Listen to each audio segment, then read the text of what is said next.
zidingeka izisebenzi, but we must be very careful ukuthi we are called by God.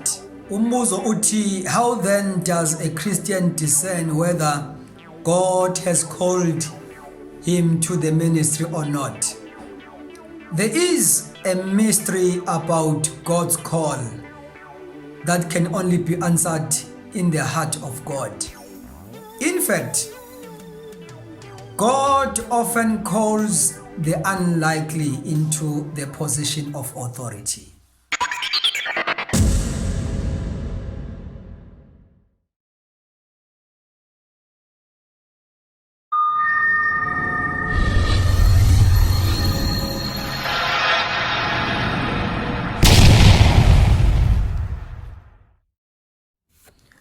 Sibingelele egameni elihle lenkosi uJesu Kristu.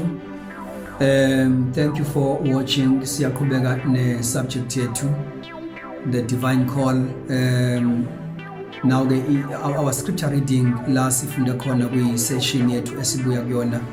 We read first book of Corinthians chapter 12 verse number 28 and also Ephesians chapter 4 verse number 11.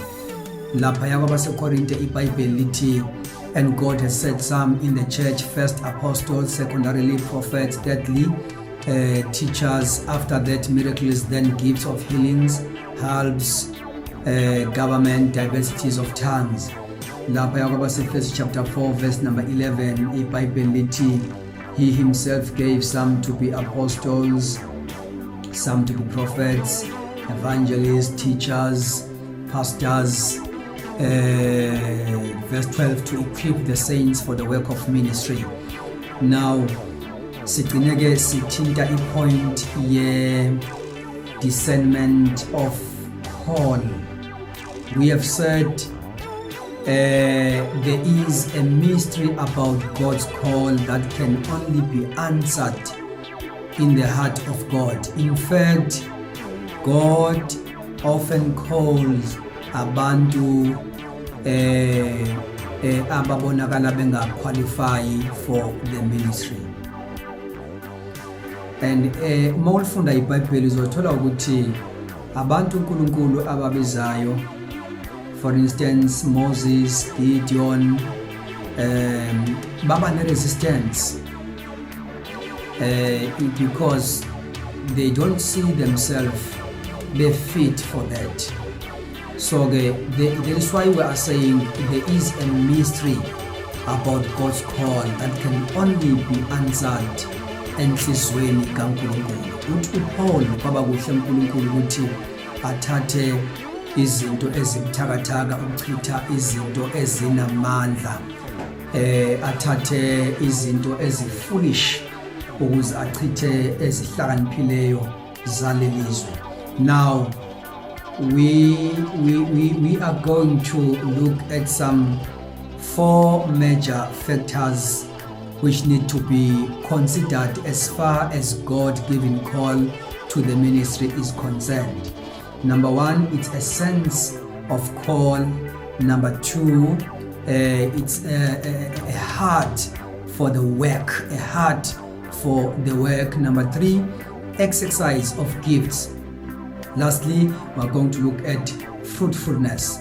Now, these are 4 major factors that need to be considered in 20-year calling. Now, let's look at a sense of call.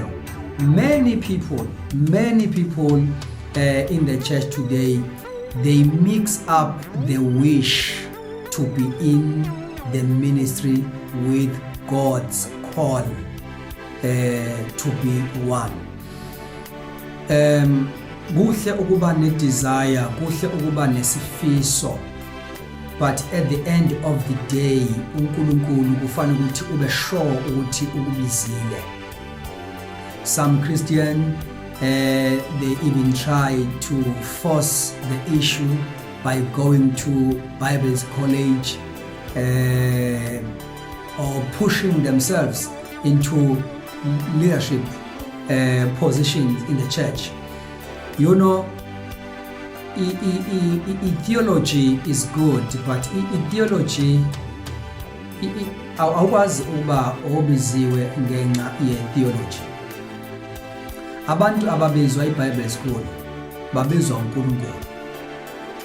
Kuhle ukuya eBible School to equip yourself so that you may be effective in the ministry, so that you may be effective and competent in service to God.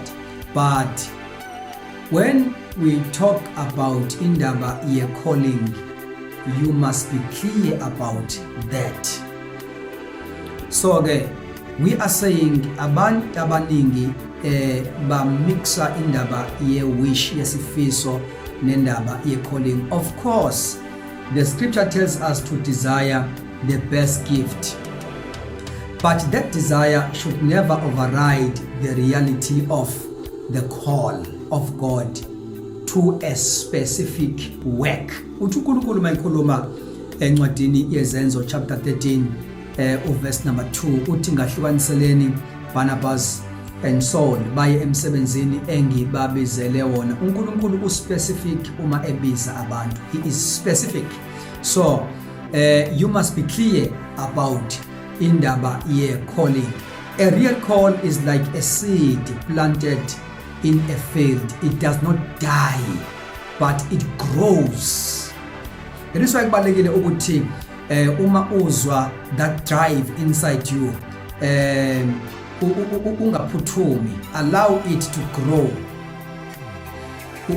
Ufike kule level uJeremiah akhuluma ngayo uthi wangiyenga Jehova ngayengeka, waba namandla kunami wangahlula. Allow it to grow, because as I am saying, it is like a seed that is planted in a field. It does not die, but it grows. That is why ungeke umvimbele umuntu obizwa uNkulunkulu, ngeke umvalele.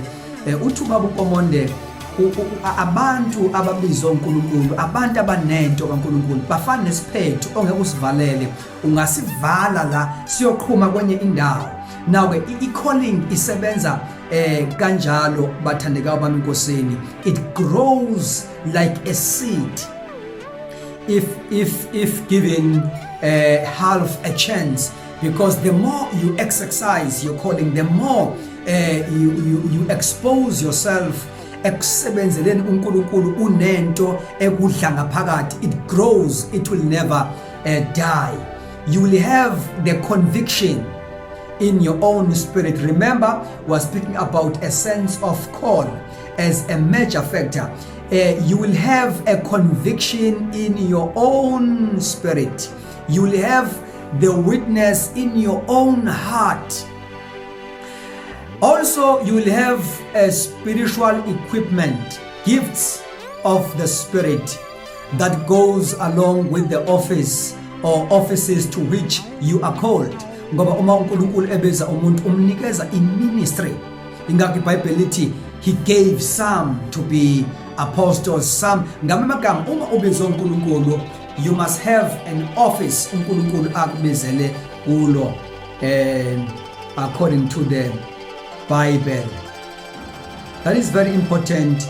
But we have to know if you are fully dedicated and concentrated to God, to do anything He wants you to do, you will become conscious of that something inside you. There will be a divine compulsion on the inside of you. But if you are just messing along in the world, about half dedicated, half in and half out, because you are living too much in the carnal realm, uzayibuda i-assignment kaNkulunkulu. Carnality will dominate you. Kubalekile ukuthi uma ungumzalwane nje, let alone indaba ye calling, you must live a life that is set apart for God. Live a life that is separated for God. Now again, factor number 2, a heart for work. A heart for work. Jeremiah 20 verse number 9. I want to read this verse. Then I said, I will not make mention of him, nor speak anymore in his name, but his word was in my heart like a burning fire, shut up in my bones.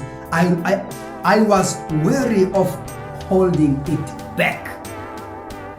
You know, you must have that heart, that zeal, that passion. God usually gives a desire for the work after He has called us to do.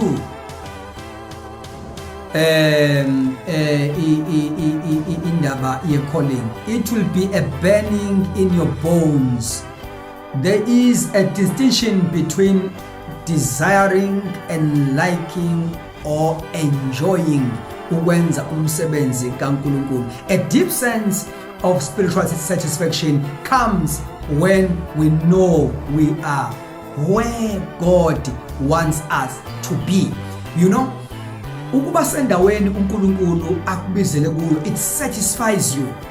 Now we need to be able to discern a difference between a desire to serve the Lord and knowing the call of God to the ministry.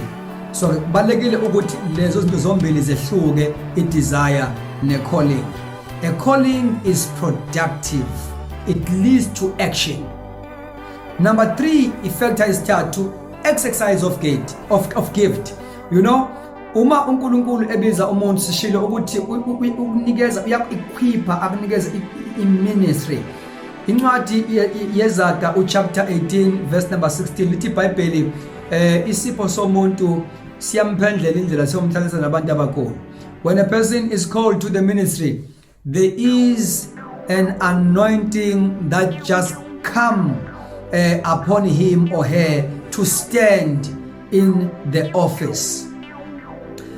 Otherwise, uma anointing ingekho, you will just stand before the people and talk. However, it is good to talk, to share whatever you have, but that's different from being called to a ministry, being set by God in the church. It is different as compared to ukusebenza under the anointing, under the supernatural power of God. You see, information in as much as iyinhle, but you will never have the impact we calling yakho information up until God anoints you. You don't have to inform people, but you have to transform them. That is why uJesu ethe abafundi bakhe abahlale eJerusalem bazibambatha amandla, badlule ekutheni babe ne-information ngoJesu, but babe namandla so that they will be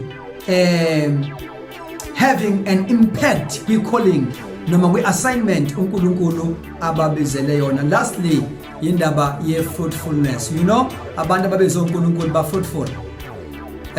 Lithi iBhayibheli asihambe sithele izithelo nezithelo zethu kube ziyithelo ezimile. So kubalekile ukuthi sazi ukuthi i-calling ihambisana ne-fruitfulness nokuba ne-impact. Abantu ababizwe uNkulunkulu wherever they go baba ne-impact. Noma uPaul efika e-Efeso chapter 19 encwadini yezenzo, fika abafundi bayakhonza without being baptized by the Holy Spirit. He advanced them. Kwabashiya bekhonza ngenye indlela, speaking in tongues and prophesying, because if you are anointed by God, you will have an impact wherever you go. You will be fruitful in your ministry. Now, knowing that you are divinely called, settled the matter once and for all. There should be no confusion on the subject of a calling. Uma umuntu ebizwe uNkulunkulu akazami ukwenza izinto kodwa uyenziswa uNkulunkulu. God bless you. Sizawuqhubeka kwi-session elandelayo sikhulume ngendaba ye-preparation nanokuthi abantu ababizwe uNkulunkulu babonakala kanjani. uNkulunkulu ke anibusise egameni lenkosi yethu Jesu Kristu. Amen.